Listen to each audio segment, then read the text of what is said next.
Welcome to A New Way to Museum. I'm Brad Pinka, Manager of Visitor Services at the Sternberg Museum, and today's topic is going to be Sternberg Museum Road to the Dome. I know most of you that are familiar with the museum recognize this big dome on the side of the interstate. It's probably one of the most recognizable landmarks in western Kansas along I-70. But how many of you really know where this museum first came about, how it came about, where it came from? Today I'm going to tell you a little bit about that. If you want, we're going to go back in time to 1867 in a place called Fort Harker, Kansas, which is down in Kannapolis, Kansas, which is a little bit to the east of us. And a gentleman by the name of George Miller Sternberg was Surgeon General of the United States Army, and he was serving in Fort Harker. And his family had been into fossil hunting and natural history for quite a while, but he started discovering fossil leaves around the Fort Harker area. And he had a younger brother by the name of Charles Sternberg. And basically one day he contacted Charles and said, maybe you ought to come out here and take a look. It looks like we've got some interesting stuff that you might want to check out and see if you can do a little research on. So Charles and his family, which included one of his sons by the name of George, which we'll talk a little bit more about in a few minutes, they came out to western Kansas and started doing research on fossil hunting. One of the first finds that George was Charles's son, George Fryer Sternberg was Charles's son, and George really has a very important part to play in the museum. But beginning with this, George and his dad went out into the field, started hunting fossils, and in 1908 George actually found a dinosaur, a mummy dinosaur, which was kind of what maybe might have gotten George a little more curious about the fossil hunting. But now we're going to jump over from Fort Harker in that area, and we're going to jump over to Hays, Kansas. And there was a little little school being built up by the name of Fort Hays, Kansas State Normal School. And at that point in time, it was 1902, they started this, and the school started from what was then Fort Hays. After the forts were abandoned, there's a lot of buildings and a lot of property, so the state turned that over and used a lot of that area to establish colleges. When Fort Hays Normal School was established, they put up their first building, known as Academic Hall, which today we know as Picken Hall. But in Academic Hall, they set aside one little room that they called the museum room. And if you look at the old blueprints, it's called museum room. I don't think anybody at the point in time really knew what they were going to do with it. Just this little room in the basement that hopefully they come up with something to put into it. Then a gentleman by the name of C.W. Miller was hired in 1914 to kind of organize a museum for the college at that time.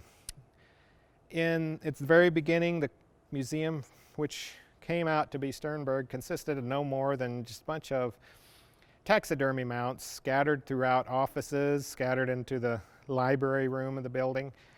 And C.W. Miller kind of decided we need to organize all of this stuff and get it put together into some sort of a sensible organization. So he started working on that. In the meantime, another gentleman by the name of Ward Sullivan, which was a professor at the university, thought need to start getting some history collections included in that. And he was in the history department, so he started assembling some different types of history items, things like that, that they could put into the museum. Then in 1926, as the museum began to grow, the museum collections began to grow, they moved into a new building that had been built in about that same time, about 1926 actually, known as McCartney Hall.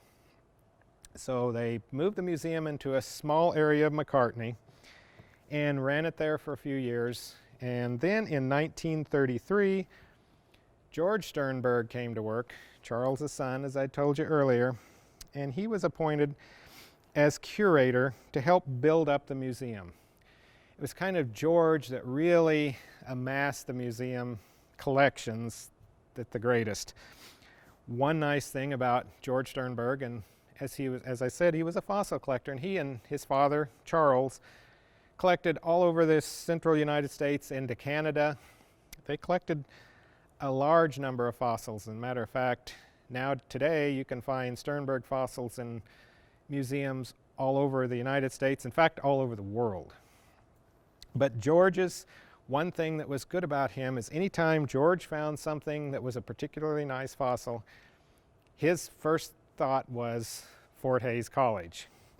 So anytime he found something really good, the first place it went to was his home museum. Anything else he transferred, took to other museums, shared it with the rest of the world. One of his most famous finds, and it's synonymous with Sternberg Museum, is the giant fish within a fish fossil. And I don't think there's a kid that's gone to school anywhere in western Kansas that sometime over their life didn't visit Sternberg Museum and recall three of the main things that I always recall. The fish within a fish was one of them. I also remember the shrunken head, which is a whole different story. And the mineral gallery, where they had the fluorescent minerals. And we still have all that here in the museum today. But the fish within a fish was the great find. And one unique story about that is George had found similar Xiphactinus with Gillicus. But when George found this one, he started uncovering it and he thought, I don't know if we want to keep this one necessarily. Maybe I should share this with some of the other museums. So he gave, I believe it was American Museum of Natural History, the opportunity to take it, and they said, no, we don't know about it. We don't need it. There are other fish within a fish fossils similar to the one that we have, but what George didn't realize at the time until it was completely uncovered, this was the most complete fossil of its kind ever found. And it remains that way to the day and today, and as a matter of fact, it's been quoted by many places as probably the most photographed fossil in the world. I can't attest to that exactly, but I'm going to claim to that anyway myself. But that was George's biggest thing in 1952. One of the other things he had to deal with the year before that was in 1951. One of the problems with the old museum was it was in a floodplain, and the museum flooded, and a lot of items were damaged. A lot of what we had in our history collections showed damage from the flood, but that was part of being in the floodplain. That might have spurred some thought early on about maybe someday we might have to figure out a new place to put the museum. Then in 1955, George retired and brought in a new gentleman, another gentleman by the name of Merle Walker, who became the curator, and Merle served from 55 to 1973 as curator of the museum. During his tenure, we almost lost the museum. President Cunningham, at that time of the college at that time, sometimes I want to say university, which it wasn't yet, wasn't really interested in what he referred to as the old bones. And one of his ideas was maybe we ought to just get rid of all of that stuff, because that museum's starting to use up a lot of academic space that we could hold for use for classes or something else. Thank goodness in 1969 we changed presidents and John Gustad came in, and he was more museum minded. In fact, it was at that time that, at the urgence of a group of the Sternberg Geology Club, which was just a university or a college geology club, pushed to have the museum name actually changed to become Sternberg Memorial Museum in honor of George and the Sternberg family. It was also at that same time that George passed away. So prior to that, the museum really didn't have, the fossil museum really didn't have a specific name. It was just everything I received to it referred to was as the College Museum or the museum. In 1973, Walker retired, brought in Dr. Zakshevsky. Dr. Zakshevsky really kind of started organizing that part of the museum. He hired an educator, a secretary. He was one that brought in a lot of school kids, helped kind of promote the museum to the general public. So where did this museum come from? Well, if we look back, the Sternberg Museum of Natural History that we see today is actually a composite of 3 different museums merged together. as I was telling you about the history of the Sternberg Memorial Museum part, well, there's two other museums that were on campus, and I call them museums per se. One was the Elam Bartholomew Herbarium, which also had started in 1929 and was just basically another collections. It was not really an open to the public type museum. Also, we had the Museum of the High Plains, which was not public exhibits, but it was primarily mammal collections that were available for research. In 1994, the university at that time decided, as I said, they were looking at a place to put this because by then the Sternberg Memorial Museum part had grown so big. They tell me they were sticking fossils and sticking collections in storage in every closet, every corner they could find on campus. And they needed a place to go. So the university decided to merge the three museums, the Sternberg Memorial Museum, the Museum of the High Plains, and the Elam Bartholomew Herbarium into one unit and find a place to go. Well, they just happened to find this great big dome building that was sitting out by the interstate that was called Beacon Hill or the Metroplex.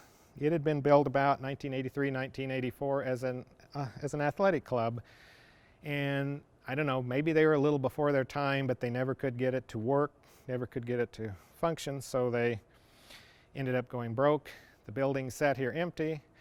Dr. Edward Hammond, president of the university, thought that's a great place for the museum. Very unique building, very unique structure. So in '84 it was sold in an auction, in a foreclosure auction by the Chrysler Corporation.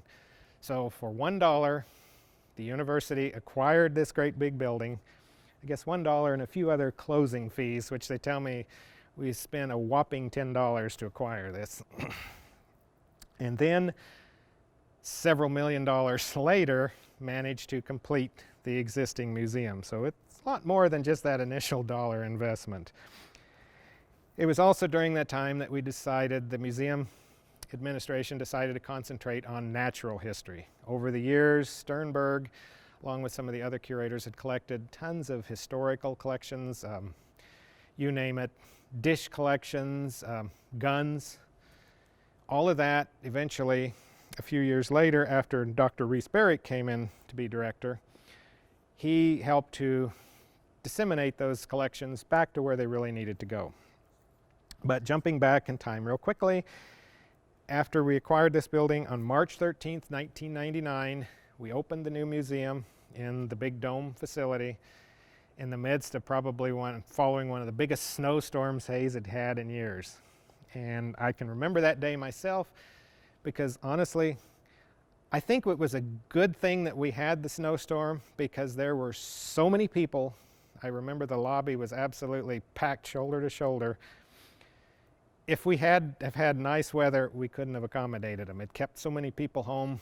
Thankfully, we made it. So I think what we thought was going to be a disaster turned out to be a blessing in disguise. But the weather turned nice after that, and all those people that didn't get to come that first day showed up eventually.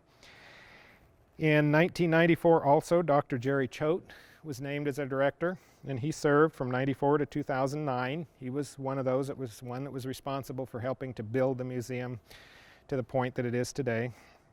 Then, as I said, in 2009, Dr. Reese Barrick became our director, and Dr. Barrick helped make some changes and bring the museum to the point it is today. We got rid of the history collections, disseminated some of that stuff that wasn't natural history related. A lot of the history collections went to Ellis County Historical Society, some to Rooks County, some of the coin collection went to Rush County Historical Society for the Bank Museum. The gun collection actually went to the Historical Society as well, so got them to where they were a little more appropriate. Dr. Barrick also brought something a little different in with our Bringing Fossils to Life so that we can actually have the comparison of some of the live modern animals to their fossil ancestors. And one of the newest things we're working on, and you've got to watch for this, is some traveling exhibits that we're producing in-house. So if you can't come to Sternberg, Sternberg can come to you. So watch our website, watch for that. And if you want to learn any more about the Sternberg Museum, and the Sternberg family, I could talk forever, but you don't want that. So there's several options. There is Dinosaurs to Dung Beetles, Pioneer Naturalist on the Plains, and the Lighthouse on the Plains, which tells a little bit about the Fort Hays State University. Those books are all available in the museum store or in your local library. So once again, thank you very much for joining me with A New Way to Museum. Thanks for joining us in A New Way to Museum with the Sternberg Museum of Natural History. If you enjoyed this video, like it and subscribe to our channel. Hit the bell for notifications when we release a new video. Support us on Patreon for early access and exclusive content. You can also follow us on all our social media. Links are found in the description. Thanks for watching, and follow your curiosity to new discoveries.